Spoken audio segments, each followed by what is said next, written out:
Iraq और Yemen के बच्चे हंसते क्यों नहीं? इन मुल्कों के बच्चे रोते भी तो नहीं।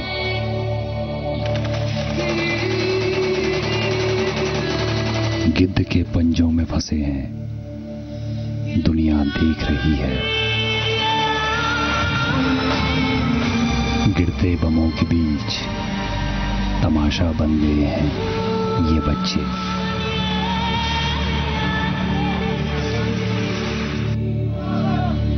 भूखे हैं, बीमार हैं, मदद को बेकरार हैं। न दूध है, न दवा है, पहरे में क्यों है ये बच्चे? गोलियों की बौछारों के बीच सहमे हैं, घबराए हैं, जिंदा हैं, लेकिन मैयत से कम नहीं ये बच्चे। कौन रोकेगा शैतान को, कौन देगा नई जिंदगी?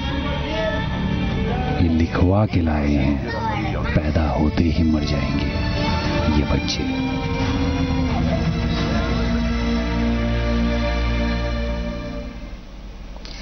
नमस्कार, स्वागत है आपका जी राजस्थान न्यूज में। मैं हूं आपके साथ सुनीता राय शर्मा। सीरिया और यमन से अब तक आपने तबाही की जो भी तस्वीरें देखी हो, आज हम उससे दर्दनाक रिपोर्ट आपको दिखाने जा रहे हैं। यह रिपोर्ट है वहां हो रही जंग से सबसे बड़े नुकसान की। सीरिया और यमन के बच्चे इस वक्त मौत से बदतर जिंदगी जीने को मजबूर हैं।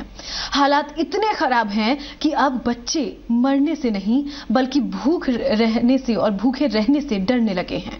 यूनिसेफ ने आगाह किया है कि अगर जल्द सीरिया और यमन में बच्चों को लेकर तेजी से कदम नहीं उठाए गए तो लाखों बच्चों की जिंदगी खतरे में पड़ सकती है। देखिए सीरियाई शरणार्थी कैंपों से जी राजस्थान न्यूज की, जी मीडिया की यह खास रिपोर्ट।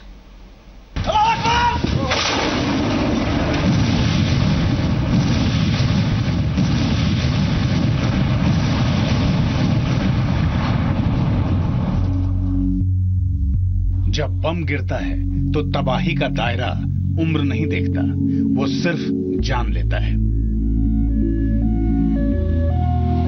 सीरिया और यमन इसी दौर से गुजर रहा है।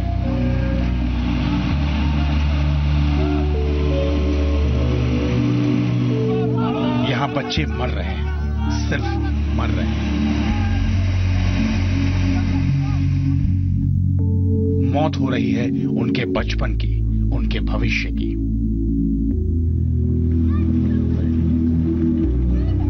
देखिए टर्की से जी मीडिया की टीम की रिपोर्ट, जिसमें शरणार्थी शिविरों की सच्चाई दिखाई गई है। टर्की में इस वक्त सीरिया के करीब 25 लाख लोग शरणार्थी कैंपों में रह रहे हैं।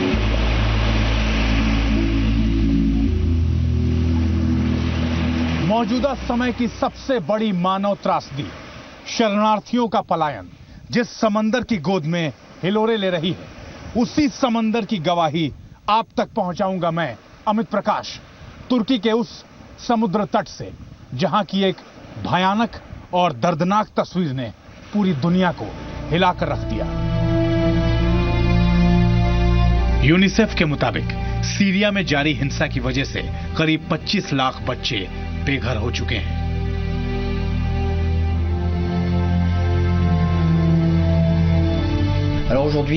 सीरिया और यमन के हालात बहुत ज्यादा खराब हैं। दोनों देशों में हजारों लाखों बच्चों की जान खतरे में है और जान को खतरा बढ़ गया है। आतंकी गुटों और हवाई बमबारी में उनकी जान जा रही है और बच्चे जो हैं वो बिल्कुल असहाय हैं। उनको मदद की बहुत ज्यादा जरूरत है। यूनिसेफ की नो प्लेस फॉर चिल्ड्रन नाम की रिपोर्ट में यह बताया गया है कि सीरिया और आसपास के देशों में 70 लाख से ज्यादा बच्चों को फौरन मानवीय मदद पहुंचाने की जरूरत है। मुझे लगता है कि विकसित देशों को इस बात का एहसास हो चुका है कि अब वक्त आ गया है कि उन देशों से बात की जाए जहां बुरे हालात हैं। उनकी सुरक्षा और आजादी को सुनिश्चित किया जाए और एक ऐसी दुनिया बनाई जाए जहां सभी सुरक्षित हों।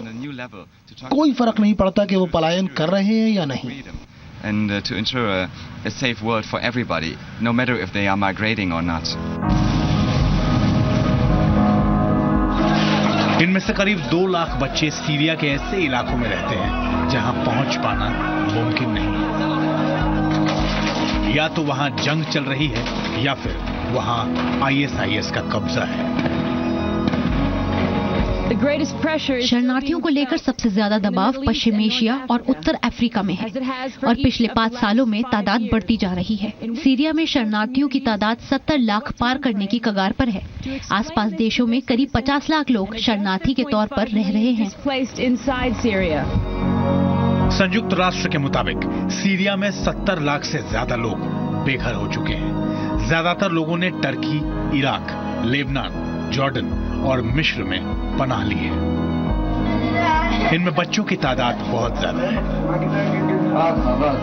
How do you see the crisis that you have, as you said that you have covered Syria crisis a lot, you have done a lot of stories, extensive stories. In Syria, Syria में पिछले 4 सालों में करीब 4 लाख लोग अपनी जान गंवा चुके हैं और 50 लाख से ज्यादा लोग देश छोड़कर जा चुके हैं, जो अब रिफ्यूजी हैं।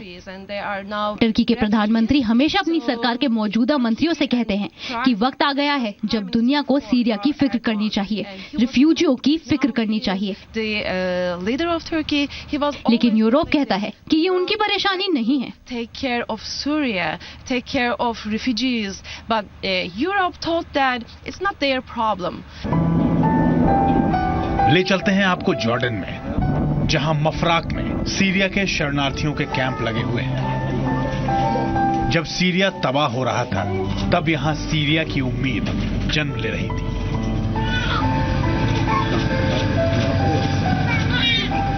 सीरिया में 5 साल से जारी जंग के दौरान हजारों लाखों बच्चे ऐसे ही कैंप में बने अस्पतालों में पैदा हुए हैं।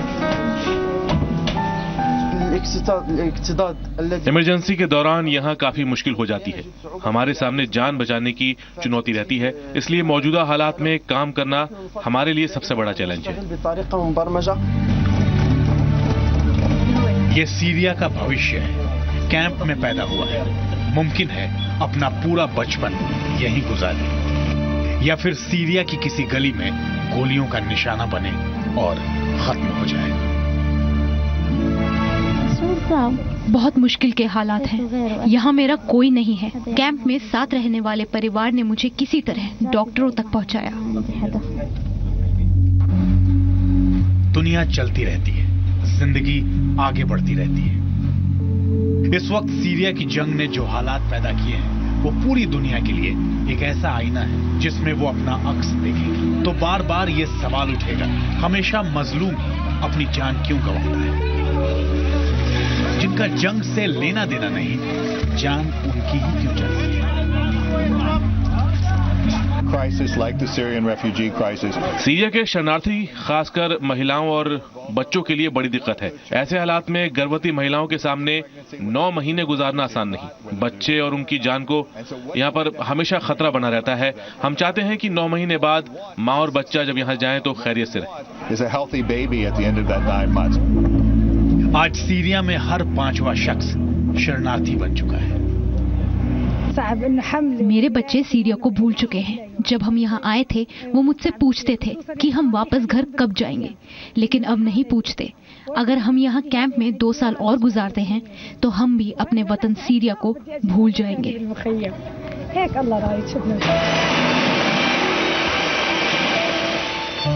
आपको याद होगा एलन कुर्दी, जिसकी दर्दनाक मौत ने पूरी दुनिया को सीरिया की तरफ मदद का हाथ बढ़ाने के लिए मजबूर कर दिया। वो नई जिंदगी के लिए यूरोप पहुंचना चाहता था, लेकिन उसकी वो ख्वाहिश कभी पूरी नहीं हुई। मासूम एलान कुर्दी अब इस दुनिया में नहीं है, लेकिन उसकी ये तस्वीर उसके देश सीरिया के सच का एक ऐसा दस्तावेज बन चुकी है जिसमें जंग और बेवतनी की वो दर्दनाक कहानियां दर्ज हैं जिसे सुनते ही रूह तक कांप जाती है।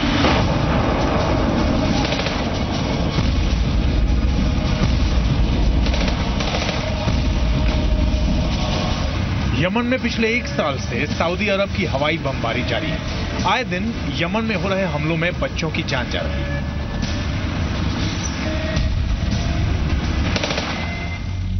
यमन में हो रहे सऊदी अरब के हमलों में अब 6000 से ज्यादा लोगों की मौत हो चुकी है, जिसमें बच्चों की तादाद 1/3 बताई जा रही है।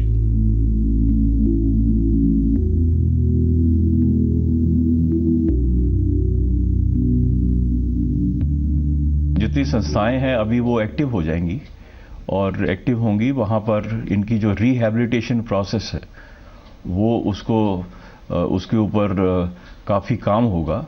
और मेरे को जब दुनिया अभी इस समय जान गई है इस चीज को, तो आपको पता है कि इस पूरे अभियान के अंदर 64 कंट्रीज अभी शामिल हो चुकी हैं।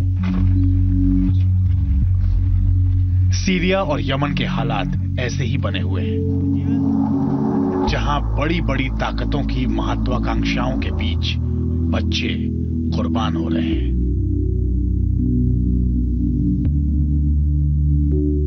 टर्की से अमित प्रकाश के साथ ब्यूरो रिपोर्ट, जी मीडिया। गजराज क्यों बने यमराज? हाथी के गुस्से का ये वीडियो पश्चिम बंगाल के वर्धमान का है, जहां 2 हाथी अपने झुंड से बिछड़ गए। इसके बाद इन हाथियों ने अब तक 5 लोगों को मार डाला है। उसी में से एक हाथी की तस्वीर अब सामने आई है, जिसे इस वक्त आप अपनी टीवी स्क्रीन पर देख रहे हैं। इस तस्वीर को देखकर कह सकते हैं कि जब हाथी को गुस्सा आए तो भगवान ही बचाए। पश्चिम बंगाल के वर्धमान जिले के पास गालसी और चंदौल में 2 हाथी अपने झुंड से बिछड़े थे, जिसके बाद ये हाथी उग्र हो गए और इन दोनों ने अलग अलग जगहों पर 5 लोगों को पटक कर और पैरों से कुचल कर मार डाला। और सुबह भी हाथी एक नए शख्स को मार डाला है।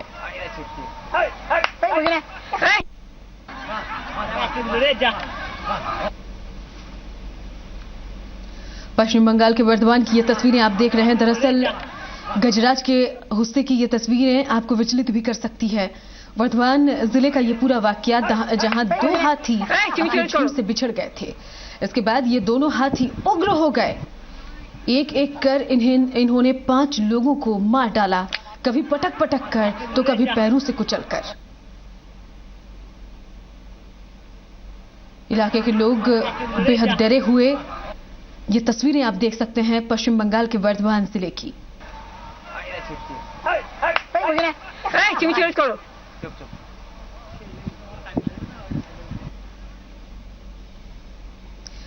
जब जंगल में इंसानों की भीड़ घुसती है तो जंगली जानवर इंसानी बस्तियों की तरफ भागते हैं और इसका अंजाम अक्सर भयानक ही होता है।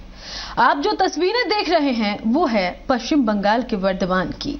यहां जंगल से निकलकर एक हाथी गांव में घुस आया। वैसे तो हाथी को शांत स्वभाव का जानवर माना जाता है, लेकिन गुस्से से बौखलाए हाथी ने पटक पटक कर एक शख्स की जान ले ली।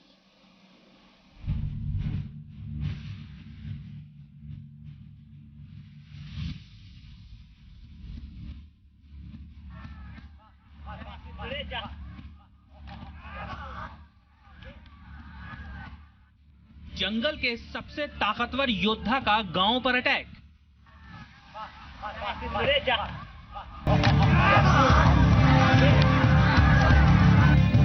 पश्चिम बंगाल में एक हाथी ने मचाया तबाही का तांडव।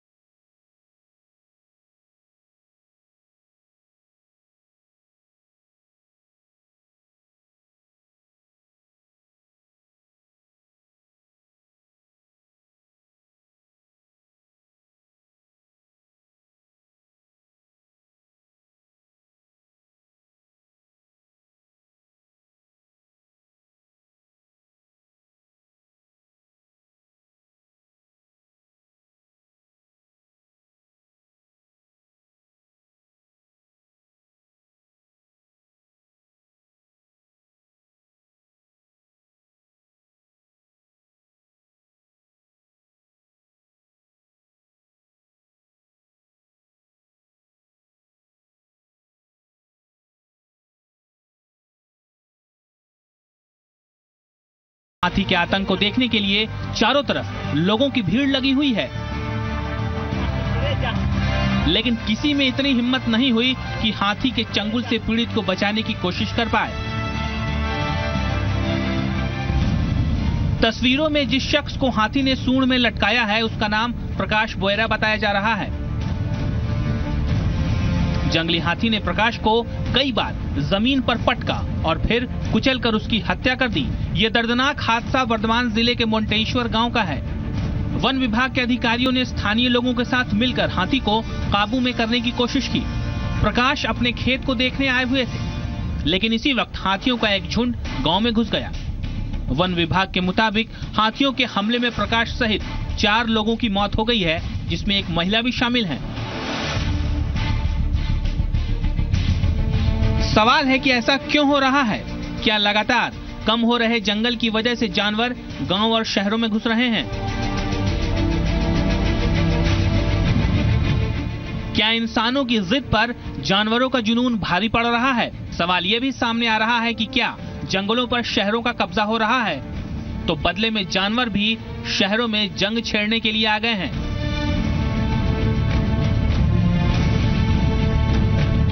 ब्यूरो रिपोर्ट, जी मीडिया।